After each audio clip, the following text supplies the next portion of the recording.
Buenos días a todos, bienvenidos y bienvenidas a la sesión número 19 de Tu Playbook Class, una iniciativa lanzada por Tu Playbook para compartir reflexiones y conocimientos de cuestiones que afectan al día a día de los directivos y directivas de la industria del deporte. Volvemos tras las vacaciones y lo hacemos para hablar de cómo definir un plan de sostenibilidad en una organización deportiva.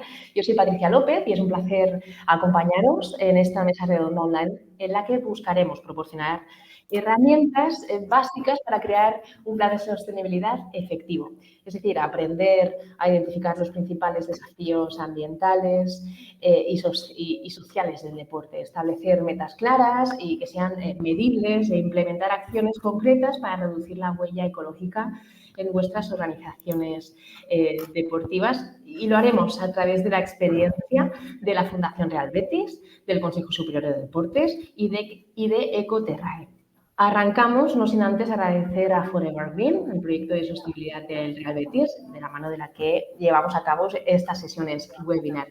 Y desde ya presentamos a los ponentes. Rafael Muela, gerente de la Fundación Real Betis Balompié. ¿Cómo estás? Buenos días. Buenos días, encantado aquí de estar con vosotros y compartiendo nuestra experiencia, nuestra humilde experiencia en este camino. Que no es poca, que no es poca. Lola Boyer, subdirectora adjunta de alta competición del Consejo Superior de Deportes. ¿Qué tal? ¿Cómo estás? Buenos días, un placer estar aquí con vosotros y muchas gracias por la invitación.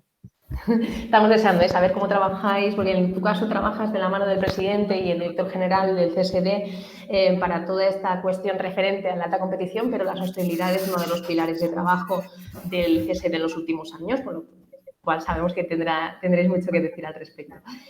Y Abilio Caetano, director técnico de Ecoterrae, consultora estratégica de sostenibilidad. Gracias por estar con nosotros. Muchas gracias a vosotros por la invitación. Encantado de estar aquí. Como siempre digo, esta sesión es grabada, la colgaremos en YouTube para que esté para la consulta posterior y sabemos que se abordan temas interesantes que estáis abordando muchos de vosotros en vuestras propiedades deportivas y organizaciones. Recordad que no quiero que esta charla sea una charla de mí para los ponentes, quiero que aprovechéis y podéis lanzar preguntas a los que nos están siguiendo, saber que podéis hacer llegar vuestras preguntas a través de la opción de preguntar, y que las tendremos en cuenta para transmitirlas y que así se pueda generar un diálogo que va más allá del mío con ellos, sino que también os involucre a vosotros. Venga, vamos con ellos, si os parece. Lanzamos la primera pregunta y vamos a ir a lo básico, al inicio. Y la primera pregunta, Rafa, voy contigo. ¿Cuáles son los pasos clave para realizar un diagnóstico inicial de sostenibilidad en una organización deportiva? Bueno, pues a ver, nuestra experiencia parte desde la determinación, que era algo que teníamos que abordar, pero también desde la claridad de que en su momento era un elemento absolutamente ajeno a nuestro día a día y que para nosotros era una total novedad, de manera que teníamos que prácticamente que empezar de cero, prácticamente, con algunas experiencias, con algunas iniciativas que tuvimos en materia de sostenibilidad medioambiental y por eso para nosotros fue fundamental empezar a investigar y también dejarnos ayudar, ¿no?, en ese proceso, porque todos esos elementos que se nos venían absolutamente nuevos, pues teníamos que aprender y precisamente en ese camino pues nos tocó apoyarnos en documentación, en un inicio sobre todo en la alianza que tuvimos con Naciones Unidas, con Climate Neutral Now.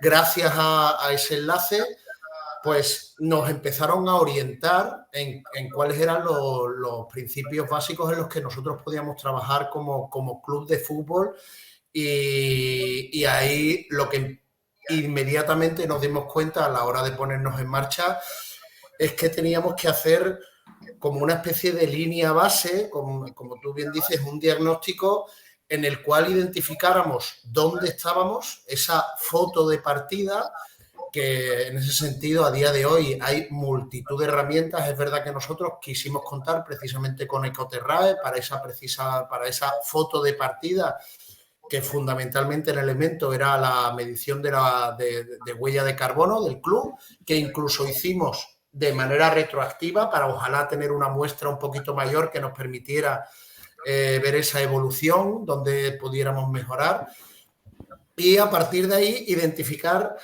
qué líneas, qué procesos era más viable trabajar con un impacto y en base a los recursos que teníamos, obviamente, que nosotros también en todo ese proceso tampoco es que contáramos con muchos recursos, partíamos prácticamente de la estructura que teníamos en la fundación, de la determinación del club, un elemento muy importante, con el apoyo de nuestro consejo de administración, porque si no todo se hace muchísimo más difícil. Y a partir de ahí nos pusimos a trabajar. Y yo siempre digo, ¿no?, que Forever Green, que es nuestra plataforma de lucha contra el cambio climático, es una llamada a la acción. Y lo primero que hay que hacer es ponerse en marcha, ¿no? Y ese primer paso, efectivamente, Patricia, para mí es saber dónde estamos. Y ahí yo creo que es fundamental hablar con las distintas áreas del club, saber qué inquietudes tienen, si saben algo, si no, qué sensibilidad hay, porque ahí hay un paso que para mí también es muy importante, que es identificar aquellos embajadores a nivel interno que te van a ayudar en todo el camino, ¿no? Identificar aquellas personas que desde sus puestos tienen esa voluntad también de iniciar ese proceso. Y contar con esos aliados es fundamental, porque te retroalimentan a nivel de todo, ¿no? De cuál es la situación en su área, pero también incluso a nivel de energía.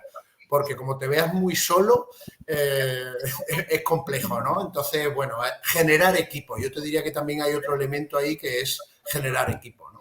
Interesante lo que comentas, ¿no? Porque tener una alta dirección comprometida hace que todo fluya más, pero necesitas de esos embajadores internos que ya no es el deportista que es un altavoz, ¿no? Es dentro de los equipos, ¿no? Alguien cuyo propósito se alinea con este propósito también desde Forever Green, con lo cual es muy interesante. Lola, por vuestra parte, vosotros no tenéis competiciones, pero esto está al frente en la subdirección de alta competición. ¿Qué herramientas y metodologías recomendáis? Pues, a ver, como ha dicho Rafa, yo creo que lo más importante a la hora de poder implementar estas herramientas y haber hecho un diagnóstico inicial de sostenibilidad en la organización deportiva, yo creo que también primero es muy importante tener claro las áreas claves sobre las que se va a tratar, ¿no? Que en cualquier plan de sostenibilidad abarcan el desempeño ambiental, el social y el económico. En base a todo esto, las herramientas que nosotros entendemos que pueden ser más idóneas, fundamentalmente tienen que ser herramientas y metodologías que nos permitan hacer una evaluación precisa y eficiente del plan que hemos diseñado. Y estas herramientas nos tienen que analizar los impactos tanto ambientales como sociales como económicos, ya que hemos identificado en las áreas de mejora. Yo creo que lo importante es empezar con unas matrices de materialidad, ¿no?, que es una herramienta que permite mapear un poco los temas críticos de sostenibilidad y que los ordena por relevancia.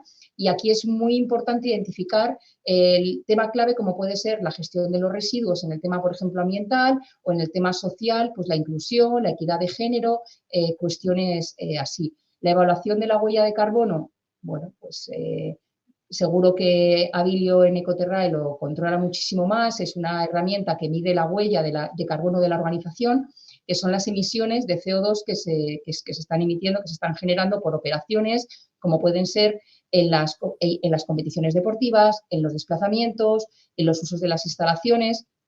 El Consejo tiene también muy en cuenta todas las normas ISO de la gestión sostenible en eventos y luego indicadores claves que nos permiten medir aspectos muy específicos, como puede ser el consumo del agua, la generación de los residuos. Bueno, todos estos indicadores son muy necesarios en cada organización para saber cómo podemos incidir en ellos, ¿no? Al final, las herramientas y las metodologías lo que proporcionan es una base muy sólida sobre el diagnóstico inicial que hemos realizado de sostenibilidad, ¿no?, permitiendo, en este caso a nosotros o a cualquier entidad deportiva, identificar cuáles son las oportunidades de mejora, mitigar un poco los riesgos, ¿no?, y desarrollar estrategias mucho más sostenibles a largo plazo. Nosotros, fundamentalmente, en el Consejo Superior de Deportes, con el tema del plan de recuperación y resiliencia y los fondos que nos han llegado de Europa, al ser el deporte una de las políticas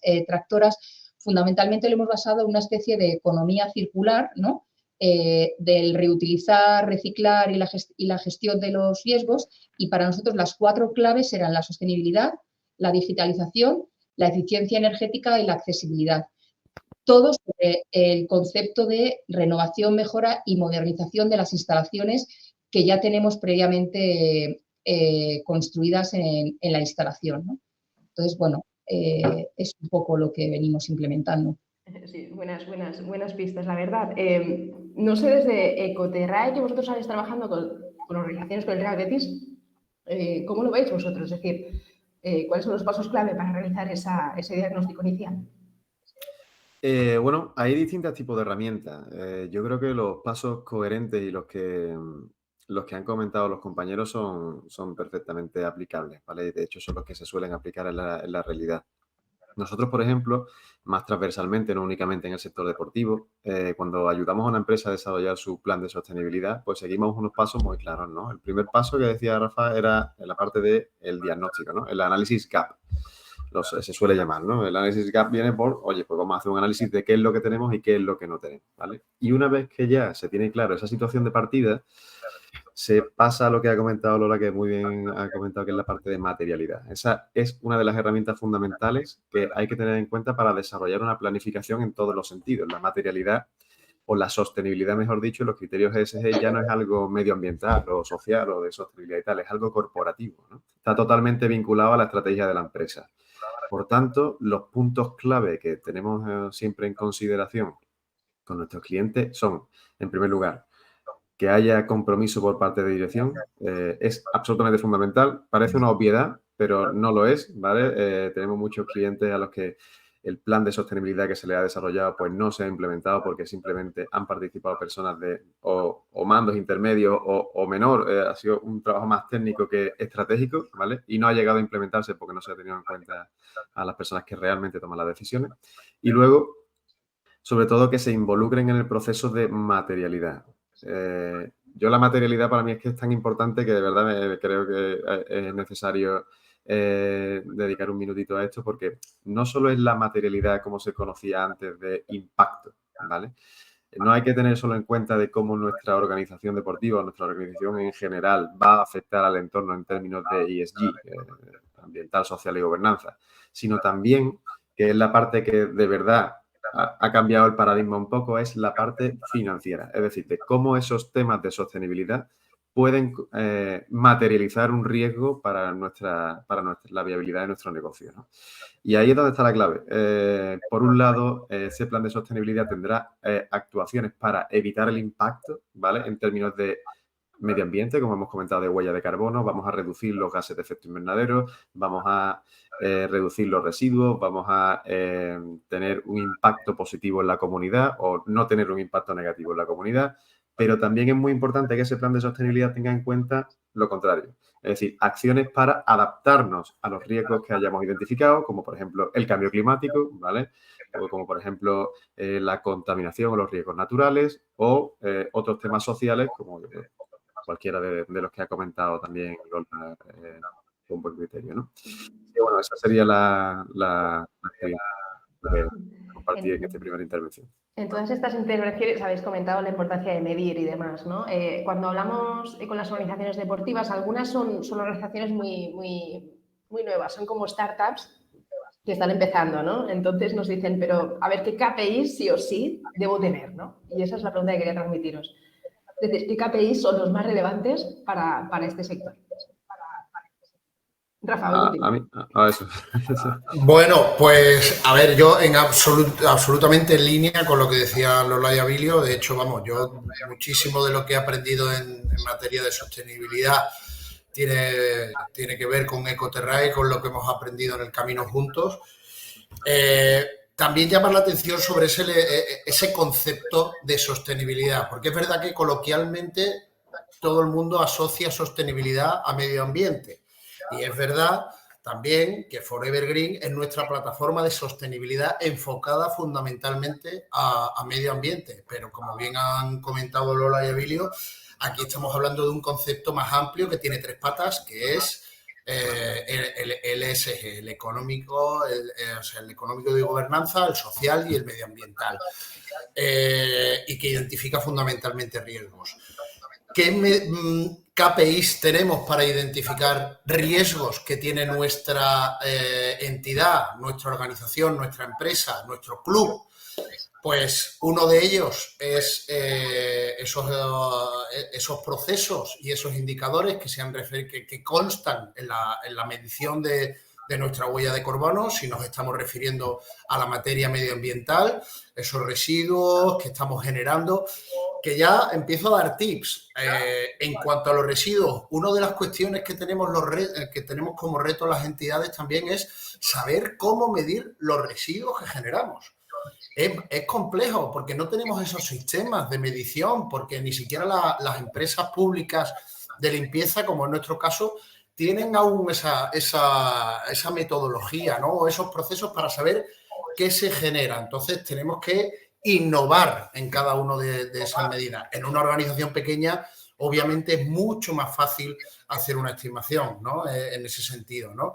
Pero el consumo, ¿ahí qué KPIs podemos sacar del consumo de recursos tan fundamentales como la energía y el agua? Ahí lo tenemos muy fácil. Ahí tenemos nuestras facturas que tenemos como organización en la que consta efectivamente todo ese consumo que tenemos de recursos tan fundamentales.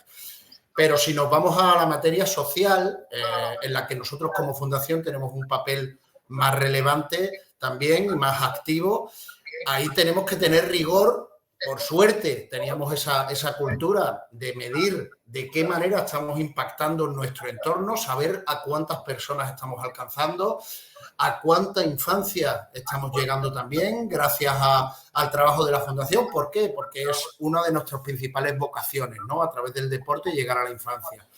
O incluso hacer un análisis interno de cómo estamos en materia de igualdad, en materia retributiva, en materia de conciliación familiar.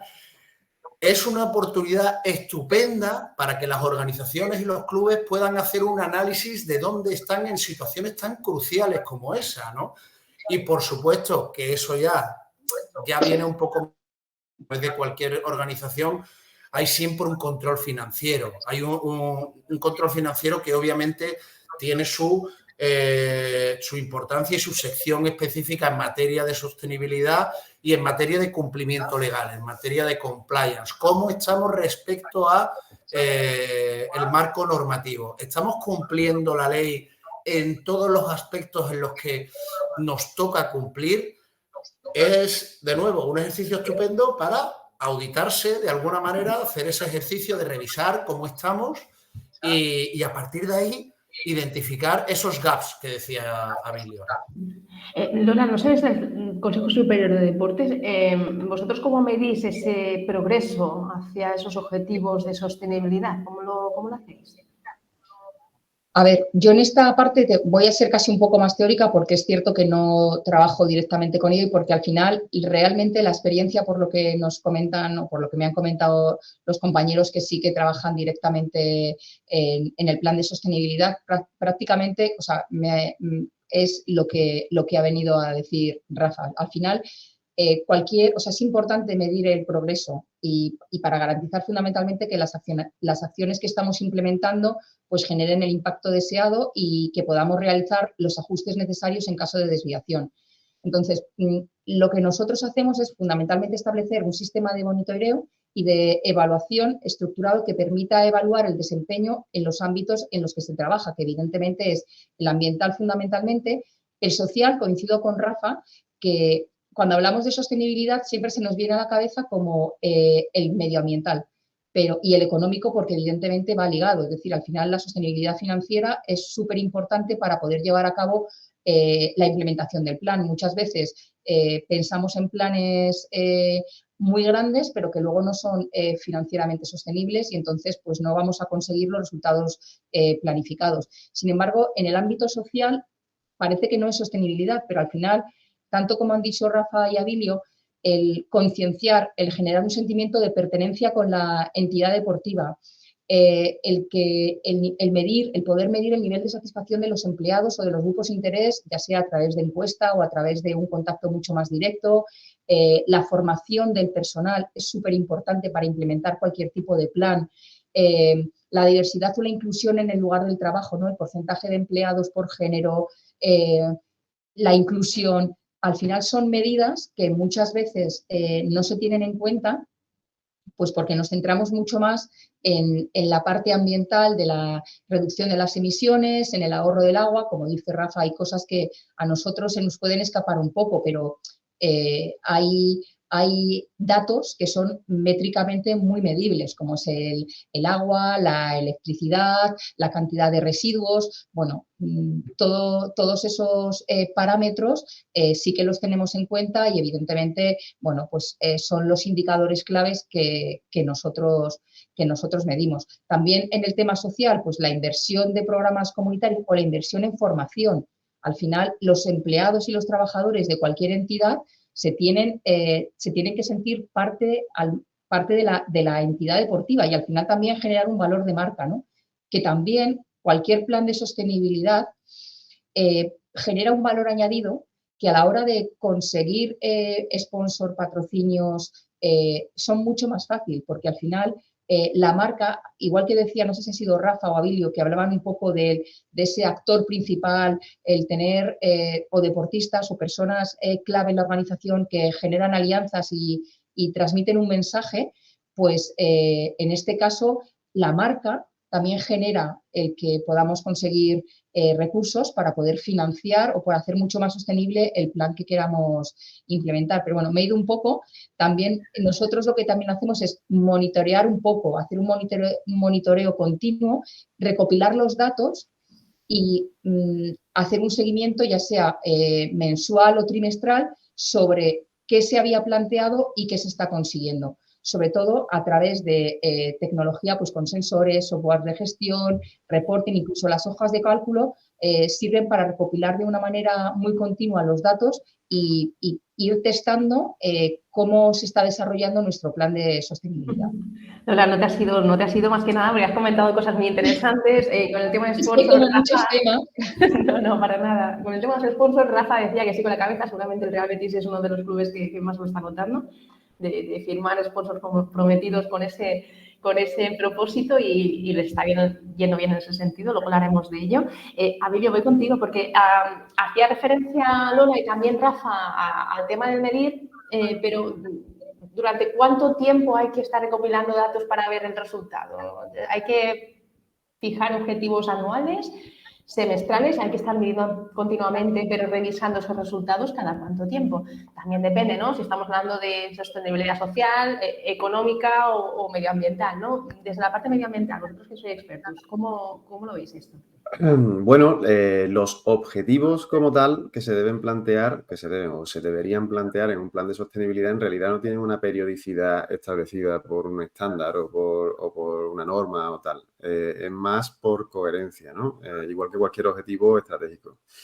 Yo me gusta separar entre los objetivos estratégicos y los objetivos concretos de cada medida, ¿vale? A nivel estratégico sí que es verdad que los planes de sostenibilidad siempre suelen diseñarse con vistas al medio y al largo plazo, ¿vale? Para, entendiéndose medio o largo plazo, pues por ejemplo 5 y 10 años, ¿vale? Bueno, de aquí a 10 años no sé dónde estaremos cada uno en nuestras empresas, pero sí que es verdad que se suele ver como una visión más estratégica y unos objetivos de qué queremos ser dentro de una década o dentro de 5 años, ¿no? Y luego están los objetivos más específicos de las medidas concretas en términos de medición, bueno, pues en términos de todo lo que hemos dicho, ¿no? En temas de medio ambiente, por ejemplo, a mí me gusta utilizar distintos esquemas de reporte para que no se escape nada, ¿vale? Por ejemplo, GRI, el Global Reporting Initiative, NSRS, el European Sustainability Reporting Standard, ¿no? Son como estándares de reporte de criterios ESG que, bueno, pues no se escapa nada, ¿vale? Está ahí la parte de huella de carbono, los gases contaminantes, la protección de biodiversidad, etcétera. Bueno, pues una vez que tenemos las líneas estratégicas establecidas, vemos qué acciones colgar de cada una de ellas después de haber hecho todo ese diagnóstico inicial de análisis de materialidad, análisis gap y tal. Y cuando ya tenemos esas medidas, entonces es cuando me gusta a mí poner objetivos específicos, ¿vale? Entendiendo esto, ¿por qué digo esto? Porque depende mucho de la pregunta que me has hecho. Es decir, por ejemplo, en temas de medio ambiente, los objetivos de reducción de emisiones de gases de efecto invernadero o de huella de carbono, en realidad la empresa tiene bastante libertad, de hecho toda la libertad para establecer el límite o el plazo en el que quiere ejecutar esas medidas, ¿vale? Normalmente, lo que se está viendo en la tendencia que hay en el mercado por digamos, estándares o esquemas de reporte climático como SBTI, que es el Science Based Targets initiative, o el CDP, que es el Carbon Disclosure Project y tal, normalmente las empresas están marcando objetivos de neutralidad climática a 2030 o, si son muy, muy grandes y es imposible, a 2050, ¿vale? Para que tengáis una idea de más o menos en los marcos en los que se están viendo los plazos para los objetivos climáticos, ¿vale? En temas de cambio climático, en riesgos climáticos, en adaptación al cambio climático, pues normalmente no tiene sentido establecer objetivos que sean a corto plazo, porque los riesgos climáticos, digamos que tienen una periodicidad bastante más amplia. Por tanto, cada 5 años aproximadamente se suelen establecer o renovar objetivos. Y luego así con el resto de temas ambientales, temas de economía circular, a lo mejor es más inmediato, ¿vale? Porque la circularidad de la actividad, la gestión de los residuos, la reincorporación de esos residuos es algo más inmediato. Por tanto, las empresas suelen hacerlo de forma anual, ¿vale? Y así con todo, ¿vale? Por no enrollarme demasiado. Está bien. Yo ahí, si me lo permites, Patricia, Adelante. por complementar un poco con nuestra vivencia en ese sentido, en definitiva, ese rango temporal, lo ideal, si tienes la posibilidad en base a tu estructura, tu sistema y tal, es que tú vayas generando ese seguimiento de manera continua. La realidad es que muchas veces te toca hacerlo en el último periodo de tiempo, porque el día a día te hace complejo que tú puedas hacer ese seguimiento porque sí, porque necesitas una estructura o una persona con esa tarea específicamente asignada. Y en ese sentido nosotros tenemos la suerte de contar con un comité de sostenibilidad que nos reunimos cada mes, cada 2 meses, y ahí intentamos que sea con ese máximo mínimo de periodicidad. Y eso hace que se reviva mucho la necesidad de estar muy atentos a esa medición, ¿no? Mucho más allá del impacto que os decía antes en cuanto a la importancia de involucrar a todos esos embajadores y embajadoras a nivel interno que tienen que tener un ojo y una sensibilidad, insisto, para estar atentos a qué está pasando en materia de sostenibilidad en su área.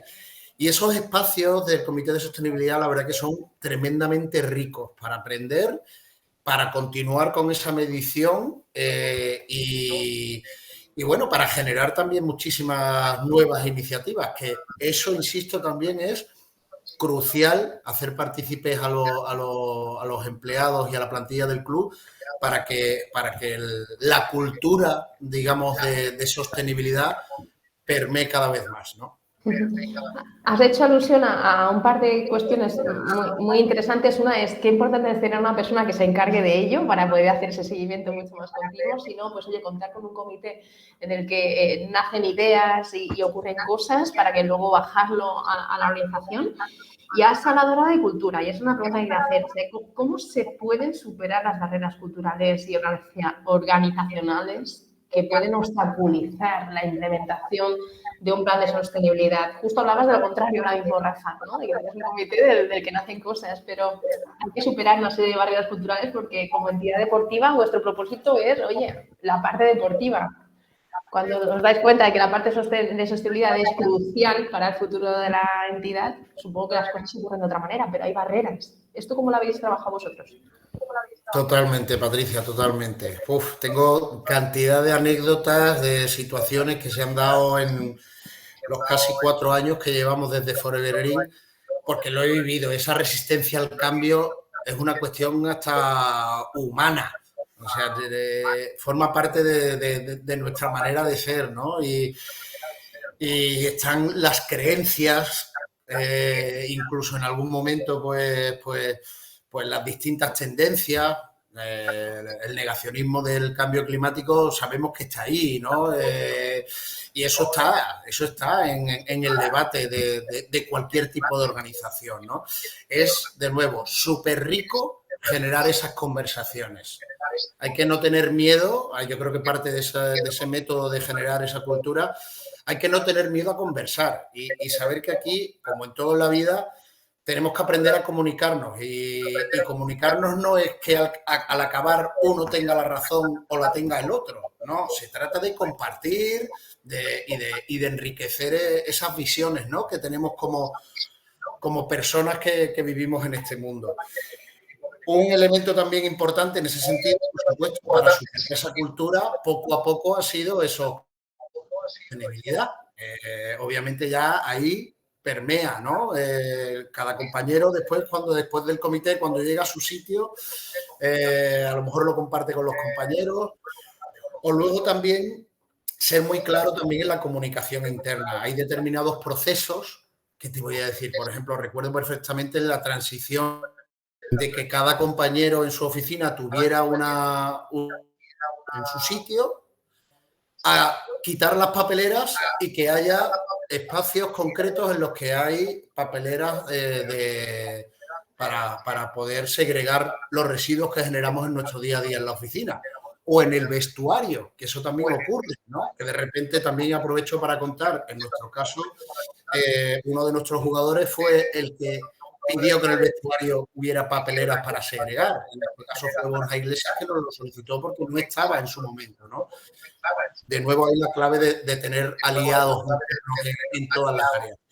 Pues cuando hicimos una comunicación avisando de que esto iba a ser una medida, una comunicación interna a través del canal interno con los empleados, coordinamos absolutamente con todas las áreas implicadas, fundamentalmente instalaciones, contamos las bondades del cambio, eso hay que argumentarlo bien, porque eso hasta las compañeras que trabajan en este caso en limpieza, pues hacía que fuera un trabajo un poquito más eficiente, porque no se tienen que parar en cada puesto de trabajo. Y un día las quitamos. Y claro, sabemos y contamos con que va a haber esa resistencia, ¿no?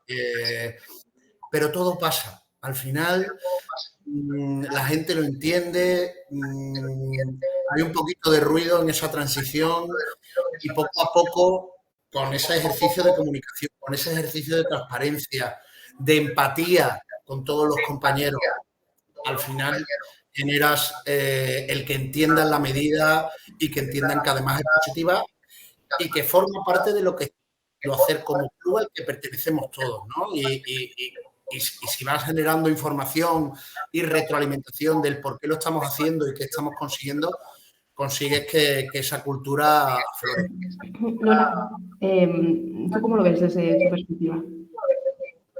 A ver, a mí esta pregunta me encanta, la verdad. O sea, el tema de superar las barreras culturales para mí al final requiere una combinación de liderazgo, de comunicación efectiva, de educación y luego con todo esto conseguimos la creación de una cultura organizacional que esté alineada con los valores de sostenibilidad. Entonces, como ya se ha dicho, me parece que es súper importante el compromiso y el liderazgo desde la alta dirección, es decir, la casa, la entidad, la empresa, el evento deportivo, tiene que estar comprometido y desde la cúpula tienen que tener claro, conocer el plan de sostenibilidad, conocer las acciones y estar alineados con él. Luego, es muy importante fomentar también una cultura inclusiva donde la sostenibilidad no se vea como una carga, sino como una parte integral de los valores y de la misión de la organización. Para ello es súper importante la educación y sensibilización de todos los empleados,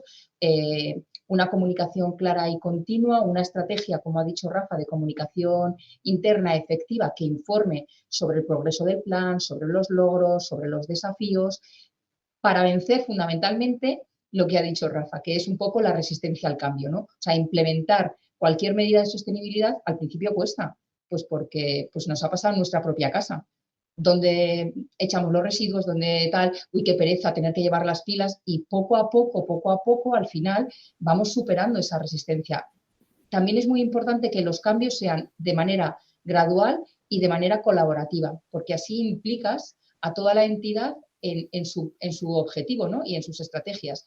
También creo que es importante que se asignen las tareas de manera clara y concisa, ¿no? Y al final, un poco así como a modo de conclusión, pues está claro que superar las barreras requiere de un enfoque integral por parte de la organización que incluya, pues eso, el liderazgo, un fuerte liderazgo, una comunicación abierta, una educación constante, la participación activa de todos los niveles, como ha dicho Rafa, ¿no?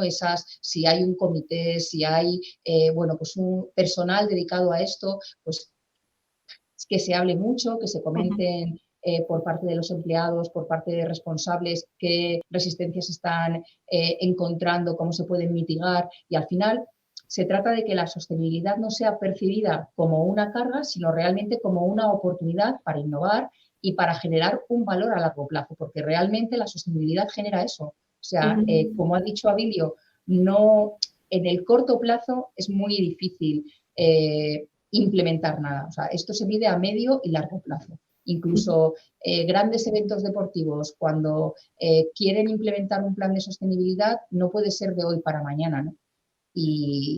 Pero, sin embargo, sí que nos genera un valor y sí que genera, bueno, valores incluso de marca, como he comentado antes, muy, muy positivos, ¿no? Luego, es totalmente posible y totalmente necesario. Quería dejar para el final de la sesión el lanzamiento de preguntas por parte de quienes nos están viendo, pero han hecho llegar algunos comentarios que van muy encajados en lo que estamos hablando, ¿no? Por un lado, Óscar Pérez Córdoba Dávila comenta que, bueno, que estaba de acuerdo con vosotros y que el problema es trabajar en los ODS. Esto se ha tomado como una tarea opcional y no como una responsabilidad. Comenta que es muy importante tener a una persona al cargo del tema que empuje las iniciativas y las mida, ¿no?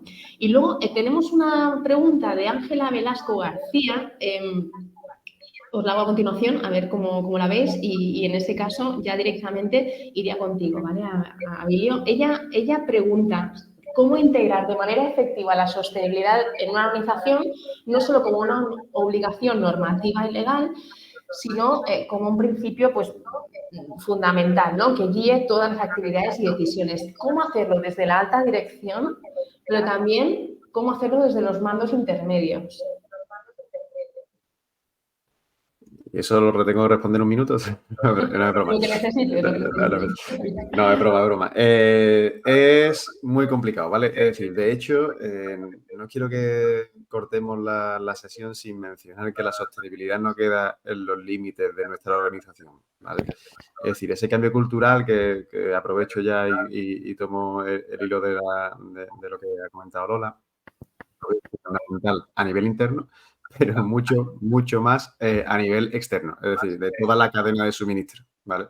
Un plan de sostenibilidad no únicamente incluye todo lo que esté en nuestro control operacional, y ahí enlazo con la pregunta de Ángela, sino que también el cómo interaccionamos con las partes interesadas, es decir, con proveedores, con clientes y tal. Y ese cambio cultural, esa integración de criterios ESG en todas las operaciones de la empresa es muy complicada a nivel interno, pero súper complicada a nivel externo, ¿vale? Esa relación con los proveedores de tensar la cuerda, porque en muchos casos, yo es que siempre hago un poquito de abogado del diablo, pero a la hora de la práctica, ¿vale? Cuando os enfrentéis al desarrollo de vuestro plan de sostenibilidad, os vais a encontrar que con vuestras partes interesadas en realidad a lo mejor todavía no están demasiado vinculadas con la sostenibilidad o comprometidas con ella.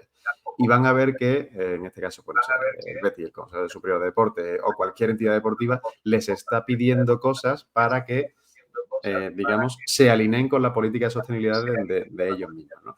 Y muchas veces eso es muy complicado. Esa relación con los grupos de interés es muy complicada y hay que hacerles ver, hay que formarlos, porque a lo mejor esos proveedores no conocen estas iniciativas, ¿vale?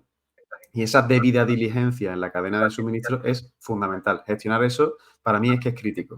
Tanto y más que lo que habíamos comentado antes de que el tomador de decisión esté convencido de lo que se está haciendo. Y en cuanto a la integración de los criterios ESG, yo creo que, bueno, en línea con lo que hemos comentado, yo lo que haría es coger como referencia un estándar de reporte, como los que hemos comentado antes, RI, SRS, ISSB, no sé cuánto, y uno por uno ir viendo el cómo integrarlo en tus actividades, tanto en tus actividades como en las que involucren a las partes interesadas. Por ejemplo, te pongo un ejemplo muy claro, implementación de la ISO 20400 de compras sostenibles. Ese procedimiento de integración de criterios ESG a la hora de tú comprar algo o contratar un servicio, no solo está involucrando al departamento de compra, está involucrando a todos tus proveedores. ¿Eso qué significa? Que vas a tener un listado de 100 proveedores que te van a estar mandando correo diciendo, pero ¿esto qué es? ¿Esto qué es? ¿O por qué me estás pidiendo la huella de carbono que es tu alcance 3 en realidad? O sea, es decir, no puedes reducir ni plantear objetivos de reducción de alcance 3 sin tener en consideración las acciones que vayan a llevar a cabo internamente tus proveedores. Y ahí está la complejidad de todo esto. Gracias, Abilio. La verdad que... Pero, Patricia, perdona, por complementar, por también darle un poquito a la conversación, pero sobre todo es que a veces siento que muchas veces como que se nos hace un mundo, ¿no? Y cuando Abilio plantea esto, yo no quiero que se piense que es difícil. Yo sé que es difícil, pero también hay muchas cosas que se pueden hacer. Yo creo que hay determinadas medidas que desde la experiencia se pueden empezar a hacer, sobre todo pensando en clubes pequeñitos, que es con los proveedores muchas veces preguntarle si tienen la alternativa sostenible de cualquier cosa o preguntarle si un determinado producto o servicio tiene algún tipo de valor a nivel de sostenibilidad. Me refiero, yo qué sé, pueden tener certificados que a lo mejor ni siquiera te habías planteado que tienen a nivel de producto, ¿no? Y tú ya te vas familiarizando y vas generando de nuevo esa conversación. Porque tú, ese cambio cultural que perfectamente decía Emilio, el primer paso es preguntar a ese actor clave cómo está y no imponiéndote, sino sabiendo si entre los dos podemos poner en valor esos pasitos que has dado ya, ¿no? Y ya nada más que preguntar hace que esa persona o esa entidad diga, ostras, que me estén preguntando por esto, a ver si esto va a ser importante, a ver si esto de aquí a un futuro me lo va a pedir todo el mundo. Solo quería aterrizar eso porque quiero que la gente sienta que hay determinadas cosas que se pueden hacer muy fácil y ayudan a generar ese entorno de sostenibilidad, en este caso a nivel medioambiental. Muchas veces con empresas con las que trabajamos y tal, lo que hacemos normalmente son formaciones, es decir, contactar con los proveedores y decirle, mira, de aquí a 2 años os vamos a pedir a todos la huella de carbono, pero no sabéis hacerla, es decir, os vamos a formar para que podáis hacerla vosotros mismos, ¿no? Y ayudarles, es decir, no dejarle el marrón o decir, oye, no, queremos alcance 1, 2 y 3 para mañana. No, eso no se puede hacer, no porque no lo vas a tener, básicamente, pero sí ayudarles en el camino, ¿vale? Y eso es una buena práctica que creo que sí que garantiza el éxito en casi todo lo que... Pero además, Abilio, eso además puede generar también un valor de marca que a la hora de atraer patrocinadores, instituciones públicas, ayuntamientos, corporaciones locales, el producto es tan interesante que puede generar que entre, pues ya no solamente te beneficies de incentivos fiscales, de medidas verdes, al final son, bueno, la marca gana. O sea, el que tú también puedas formar y puedas ofrecer a un inversor también una formación, la marca crece y entra mucho más capital, con lo cual tu plan incluso puede ser financieramente mucho más sostenible. Era algo muy interesante, lo comentaba también hace unas preguntas más atrás, ¿no? Y dice, oye, a la hora de implementar algo que sea sostenible, ¿no? Económicamente sostenible, que luego no todas las organizaciones son grandes organizaciones deportivas con un presupuesto enorme, ¿no? Había una pregunta que teníamos preparada y que además nos la hacen llegar, de nuevo, Óscar, gracias por tu participación y gracias también, por supuesto, a Ángela Velasco por hacernos llegar sus preguntas. Óscar preguntaba lo siguiente, que orientar desde el tema de la inversión, que es muy importante, ¿no?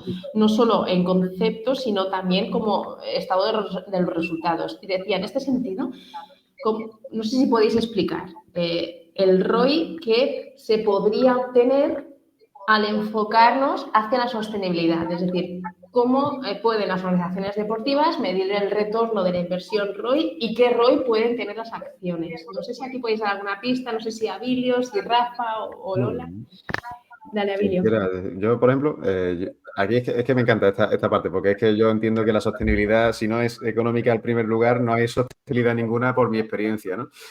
El ROI, vale, es decir, las acciones de sostenibilidad que vas a tener en tu plan de sostenibilidad normalmente hay de todo tipo. Las va a ver que estás buscando un retorno económico, pero hay otras que no.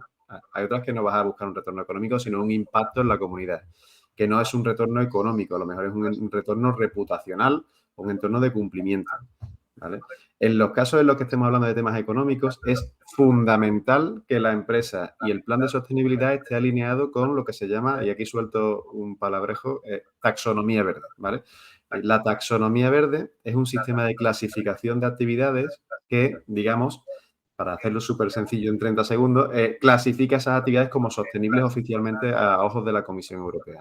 Y esto te favorece el acceso a capitales y a financiación, digamos, más barata por tener esa clasificación de actividad sostenible, ¿no? Y eso te favorece el retorno de esa inversión, porque si tú te has financiado para ejecutar esa medida, pues tus tipos de interés para esa financiación van a ser mucho más cortos, las condiciones van a ser mucho más favorables, etcétera, ¿vale? Eso por un lado. Pero es que hay otras medidas que, por ejemplo, y uno muy reciente que ha salido hace poco relativamente, son los certificados de ahorro energético. Una medida de sostenibilidad puede ser los cambios de luminaria, los cambios de los sistemas de aislamiento térmico exterior, los sistemas de todo tipo, ¿no? Temas de energía, de ahorro energético.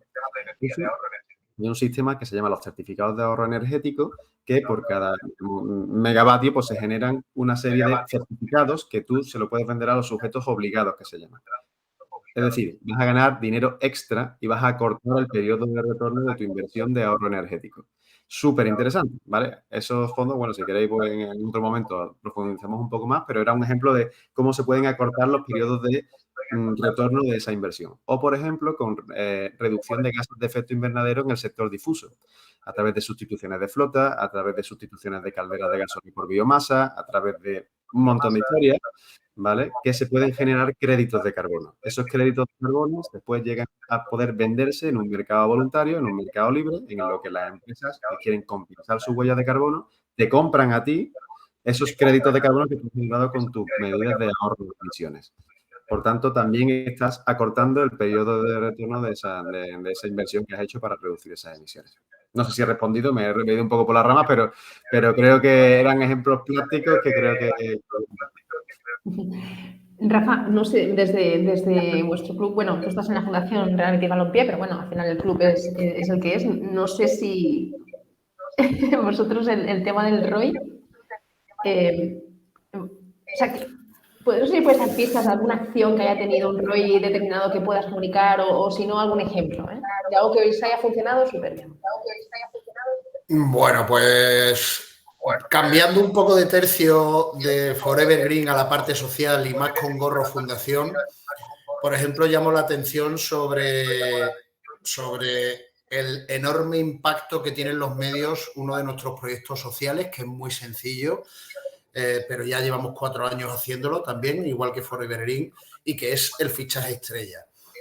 Este proyecto es fichar a un niño o a una niña pasado por una enfermedad grave y que ahora es un niño o una niña perfectamente feliz que transmite alegría allá por donde va, ¿no?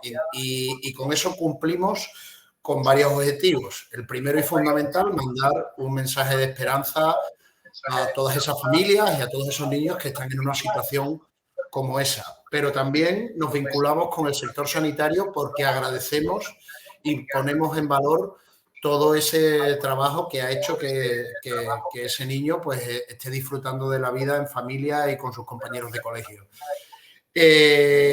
Y aparte visibilizamos algún tipo de dolencia o de enfermedad. Por ejemplo, en este último caso estamos hablando en el fichaje de estrella de este año, que es Paola, sufre una enfermedad rara que es el síndrome de Rett. Y gracias a eso, pues, le damos un poco de foco a esa enfermedad. Como ROI, a nivel métrico, no te sé decir, pero lo que tenemos clarísimo es que el enganche que provoca, el impacto que tiene en redes sociales con toda nuestra gente y más allá, a nivel nacional e internacional, es tremendo. Es tremendo porque transmite muy bien y es una acción pequeña que cuesta cero prácticamente, porque a ese niño o a esa niña le fichamos como si fuera un futbolista con todo su proceso, con su presentación en sala de prensa. Además, últimamente se junta también Pellegrini en la presentación, vienen los medios. Tiene mucho arte, transmite una barbaridad e integra absolutamente a todo el club.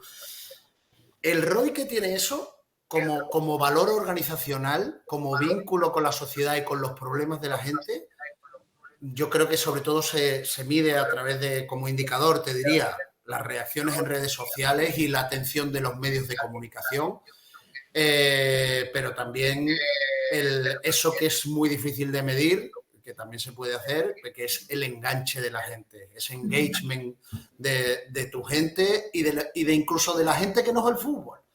Porque eso es algo también súper potente, que tú vayas más allá del deporte gracias a tu labor social, es un valor tremebundo desde mi punto de vista. Sin duda, el deporte es un altavoz, por lo tanto vosotros lo aprovecháis lo mejor posible.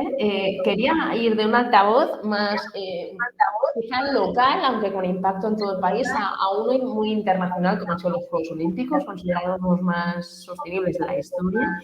Esperemos que los siguientes sean aún más sostenibles, así progresivamente y sucesivamente, ¿no? Lola, vosotros, desde que habéis estado en París, es una competición de muchas competiciones, ¿no? Entonces, se han hecho una infinidad de cosas. No sé qué habéis detectado allí, ideas, buenas prácticas que podéis explicar. Bueno, la verdad es que ha sido muy interesante. Es cierto que el comité organizador de los Juegos Olímpicos y Paralímpicos de París 2024 se había fijado un objetivo muy potente, ¿no? Que era convertirse en los Juegos más sostenibles hasta la fecha. Ellos lo que plantearon es que querían lograr reducir la huella de carbono a la mitad en comparación con ediciones anteriores, fundamentalmente comparándose con Londres y con Río. ¿Por qué no con Tokio? Pues porque debido al tema de la pandemia no hubo público, es decir, fueron unos juegos muy atípicos. Entonces, basaron toda su estrategia en energías renovables, en dietas vegetales y en la reutilización de los edificios, cambiando un poco o siguiendo este cambio de economía lineal tradicional de producir, usar y tirar a una economía mucho más circular, que se basa fundamentalmente en reutilizar, en reciclar y en la gestión fundamentalmente de los residuos, ¿no? Entonces, el 95% de las instalaciones ya eran instalaciones existentes. Con lo cual, pues ya se produce muchísimo menos impacto y sostenibilidad medioambiental, ¿no? Porque al final eran instalaciones que ya se habían construido y que lo único que iban a hacer es hacer una mejora de sostenibilidad a través de paneles solares, energía geotérmica y demás. Solamente se han construido 2 instalaciones, que han sido la Villa Olímpica y el Centro Acuático en Saint-Denis, con lo cual se planteaban reducir el impacto no solo también del clima, sino del medio ambiente. Vale. En todas las sedes, el 100% de la energía empleada procedía de fuentes renovables, ya sean, como he comentado, fuentes como la geotermia o fuente solar.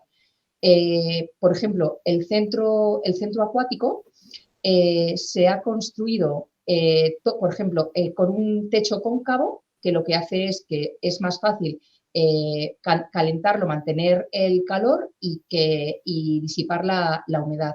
Los asientos todos venían de tapones de botella reciclables, es decir, se han implementado un montón de medidas que han sido bastante sorprendentes. A mí lo que casi más me ha llamado la atención ha sido el tema de la dieta, porque el 60% de las dietas que se han ofertado eran de origen vegetal y han utilizado mucho los alimentos de proximidad. Aproximadamente el 80% de los productos eran de origen francés y también venían de un radio muy próximo a la ciudad. Con ello lo que intentaban es reducir el consumo del plástico de un solo uso y limitar los desperdicios de los alimentos reciclándolos prácticamente el 100%. De hecho, llamaba la atención en la Villa Olímpica al principio como parecía que había como poca comida. Y el tema no es que hubiera poca comida, es que a lo mejor había menos, pero sí que es cierto que había mucha más comida de dieta vegetariana, ¿no? A ver, ¿qué más comentaros? No Es sé, un buen a mí la ejemplo. verdad es que sinceramente... Adelante, perdona, sí. Dime, perdona, Patricia. No, comentaba que el tema de la comida es un buen ejemplo, porque es algo que todo tipo de organización, sea grande o pequeña, puede llevar a cabo, ¿no? Eso es. Igual que, por ejemplo, el transporte. Evidentemente, el transporte, fomentaban el transporte público, fomentaban también, implementaron un montón de carriles bicis para que la gente fuera en bicicleta. La Villa Olímpica, por ejemplo, llama mucho la atención. Llegas a una villa y de repente no hay aire acondicionado. Claro, dices, Dios mío. Bueno, pues porque estaban con la villa, que son edificios que luego se han implementado en un barrio mucho más marginal que querían un poco, bueno, recuperar. Pues primero, todos los techos solares, en los techos se han puesto paneles solares, con lo cual el 25% de la energía va a venir a través del panel solar. Y luego hay un sistema de refrigeración que evita la necesidad de utilizar el aire acondicionado, ¿no? Bueno, al final son medidas que te das cuenta que si una organización, ya sea deportiva, en este caso deportiva, quiere implementar y quiere valorar la sostenibilidad, es posible hacerlo. También es cierto que es muy importante la comunicación, esa labor pedagógica, ese compromiso de la cúpula para poder implementar un plan de estas características. Si no, muchas veces realmente se puede llegar a hacer inviable, ¿no? Sí, al final, bueno, las instalaciones que ya estaban se han mejorado y las pocas instalaciones que se han construido, en este caso prácticamente solamente 2, bueno, pues realmente te das cuenta que ha sido un acierto y que, bueno, hay que esperar a ver qué pasa en los próximos juegos, aunque ya, por ejemplo, ahora te cambio, en vez de un evento deportivo a un deporte. Por ejemplo, el hockey hierba es un deporte que sí que tiene realmente, se está postulando a nivel internacional como un deporte muy sostenible. Se ha pasado de un campo de piedra prácticamente de tierra a un césped natural, de ahí a la hierba artificial con relleno de arena, con relleno de agua, y ahora para el 2026 en los campeonatos del mundo, y esta medida la ha adoptado Los Ángeles para el 2028, para los Juegos Olímpicos del 2028, ya los campos de hockey hierba no tendrán ningún tipo de relleno, ni de agua ni de arena, con lo cual es ecológicamente mucho más sostenible y al medio y largo plazo mucho más rentable económicamente. Ejemplos de cómo organizaciones de diferentes tamaños, ya sean los Juegos Olímpicos o una federación a través de sus campeonatos mundiales, pueden abordar el tema de la sostenibilidad de nosotros lo tenemos que ir dejando aquí, pero os voy a pedir una más, muy rápida, voy contigo, Abilio, es ¿de qué sectores puede aprender el sector del deporte en materia de sostenibilidad? ¿Algún sector en el que se mire? ¿El del turismo? ¿El de tal industria? En realidad, yo cogería los sectores más complejos. ¿Estoy silenciado? No, se me escucha, ¿no? En realidad yo, sí, he visto por ahí un símbolo de... Que en realidad yo, para fijarme en algún referente, como la sostenibilidad está transversal y el cómo se aplica, en realidad no varía demasiado entre sectores, ¿vale? metodología, después la realidad es otra, pero sí que es verdad que me fijaría en los sectores a lo mejor en los que más años se lleva haciendo esto, ¿no? Y me refiero, por ejemplo, a los sectores industriales grandes, ¿vale? Sectores industriales grandes, el cómo están implementando los criterios ESG en sus distintos aspectos o en sus distintos departamentos, llámese compra, llámese operaciones y tal. Creo que también un buen sector en el que fijarse, lo has dicho, es el turismo, ¿vale? Llevan mucho tiempo trabajando en ese sentido. De hecho, hay un PERTE muy importante que a nivel municipal se está promoviendo mucho, que es el de planes de sostenibilidad turística en destinos, ¿no? Que tiene mucha información que podéis tomar en ese sentido. Creo que también es importante el sector de la energía, que lleva muchísimo tiempo y llevan haciendo esto de los planes de sostenibilidad mucho antes de lo que, desde cuando suena todo esto, ¿no? Que suele ser 2018 aproximadamente.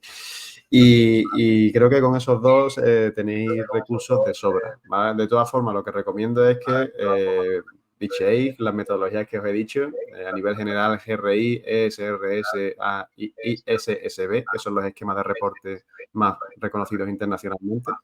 Si queréis profundizar un poco más en huella de carbono, pues ahí tenéis GHG Protocol, ISO 14064 y a nivel internacional, Carbon Disclosure Project y SBTI, ¿vale? Para que lo tengáis en cuenta.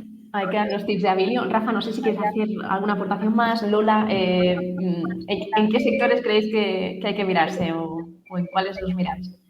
Nada, yo muy brevemente. Yo creo que acabar, más allá de las complejidades técnicas que desde su posición transmite Abilio, yo quiero animaros a todos y como Forever Green llama a la acción, a todas las organizaciones y personas a que nos pongamos en marcha. En cuanto a las empresas, por favor, como decíamos antes, poneros en marcha que ya mismo quien no esté en el mundo de la sostenibilidad se le va a ser muy difícil seguir funcionando. Aquí tenéis la plataforma de Forever Green para contar al mundo lo que estáis haciendo y nos encantará inspirar a todos gracias a eventos como este y a webinars como este que agradecemos muchísimo a Tu Playbook. Y nada más, que muchísimas gracias y que nos pongamos a funcionar todos. Gracias a ti, Rafa. Lola, ¿algo más que añadir? Y ya daríamos por cerrada. Pues yo, como ha dicho Abilio, eso de bichear, pues yo a nivel deportivo bichearía un poco en la Premier League y en la Fórmula 1, que a nivel de eventos, o sea, entidades como más relacionadas con el deporte, creo que sería importante. Y nada, luego realmente, bueno, agradeceros la oportunidad y también destacar la importancia de las alianzas. Creo que al final es muy importante entender que no se está solo, que la sostenibilidad ha llegado para quedarse y que, vamos, que es el futuro y ya es el presente y que no se está solo y que hay un escenario y un escaparate con las alianzas muy, muy prometedor. Con esa reflexión nos quedamos. Rafa Muela, Lola Boyer, Abilio, muchísimas gracias por estar con nosotros, por vuestra generosidad a la hora de contar vuestra visión sobre el tema. Nosotros desde Tu Playbook, por supuesto, seguiremos dando cancha al tema de la sostenibilidad. Sabemos que es muy importante para vosotros y hacernos llegar todas las propuestas que tengáis de temáticas que ocupen vuestro día a día, que las trataremos, por supuesto, aquí en Tu Playbook, en Tu Playbook Class, en este caso. Muchísimas gracias, buen día a todos y a seguir. Hasta luego, muchas gracias. Hasta luego.